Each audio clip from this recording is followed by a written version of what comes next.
boxes are filled, they're set. Ready to run in the Drummond Golf Handicap. And they're racing. And down towards the inside, Cressy came out well. Rocking Society, the Ruffy High Boy comes across now, and going with it also is Stormageddon. In behind them to Roch Legacy and Flash Paddy. Closer towards the inside as Tiff's Lad goes up 4 and 5 deep, leaving the straight. Quite a few of these scouting wider. In behind them, For Your Eyes and God's Garden. Getting back soon after the start, Noteworthy.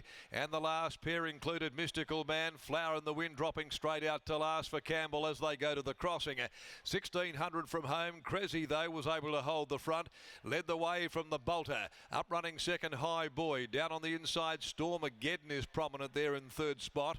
Around the outside, Roch Legacy. And out in no man's land, Tiff's Lad being sent forward. And so he's going to try and get around the outside and park up outside of Cressy as they work over into the back of the course.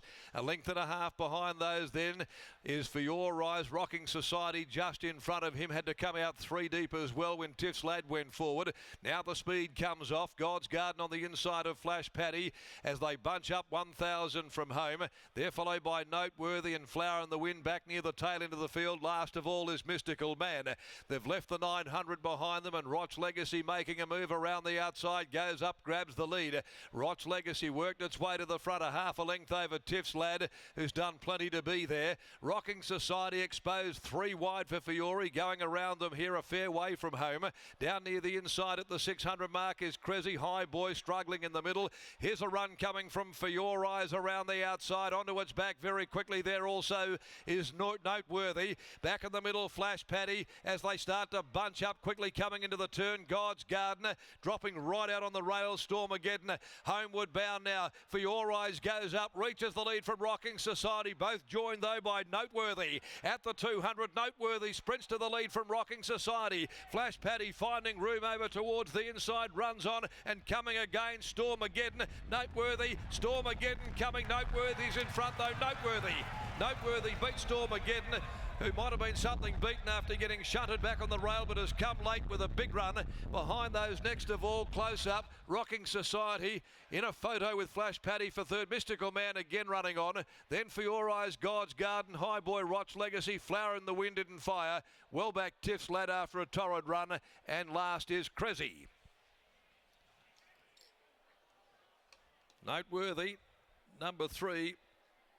Ridden by Chris Parnham, has beaten the stablemate Stormageddon, who looked as though it might have got carted back there through the field. It was prominent, dropped out before the bend and has come again and has got within about a long neck to a half a length of Noteworthy. Rocking Society will get the nod for third in front of Flash Paddy. Mystical Man running on. 3-5, 2-4. The interim details, a long neck, 1 1/4 of the margins, and the time's 2:11.97. A stable Quinella here for Michael Grantham and Peters Investments. The winner by Charm Spirit out of the Kentucky Derby, winning Daughter of Big Brown in Neverland. Chris Parnham lifting it to the line. Johnston Porter got pushed right back into the field. Lost his spot entirely. They've got home in 36, and it was getting home better than anything in the race. By So You Think from Tornado Gal. Clint Johnston Porter the rider, and Rocking Society's run comes to a halt. Winning run by Awesome Rock from Society Gal, and trained by Jason Miller, ridden by Lucy Fiore. 3-5-2-4. Noteworthy. 5 wins from 22. And bounces back this afternoon. To race 6, the Studco handicap over the 1100. Number 7, All Play, is out of the next at 5 after 4. Time to go to the yard, and Lockie, a good result here for Michael Grantham's yard there. He comes up with the first 2 place getters home, both in the Cerise and White.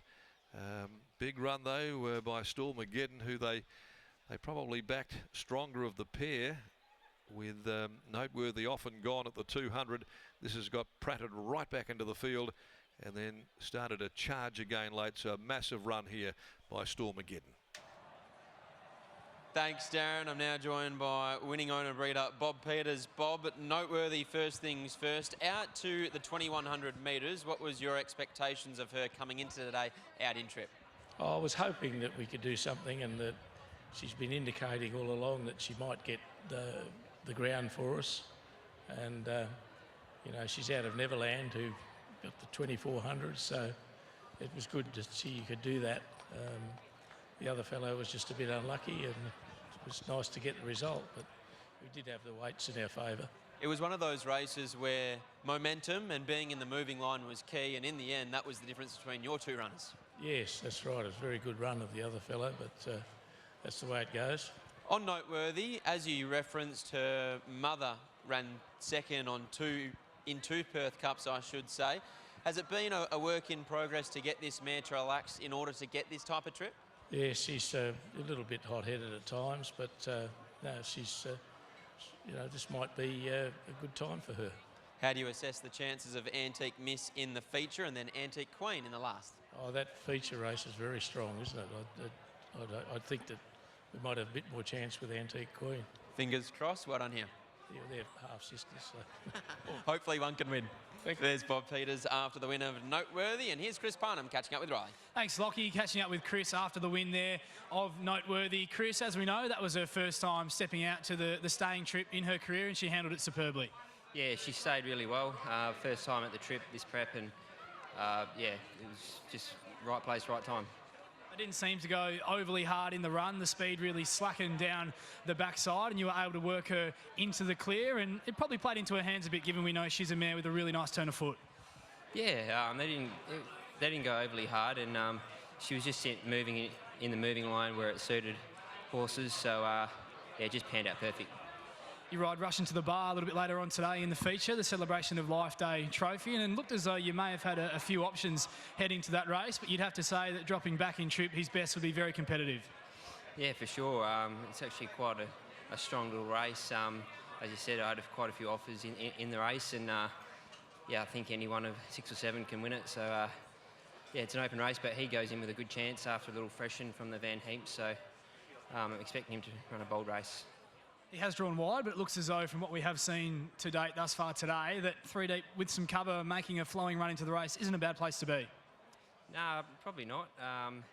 Probably a little bit how the races are run as well.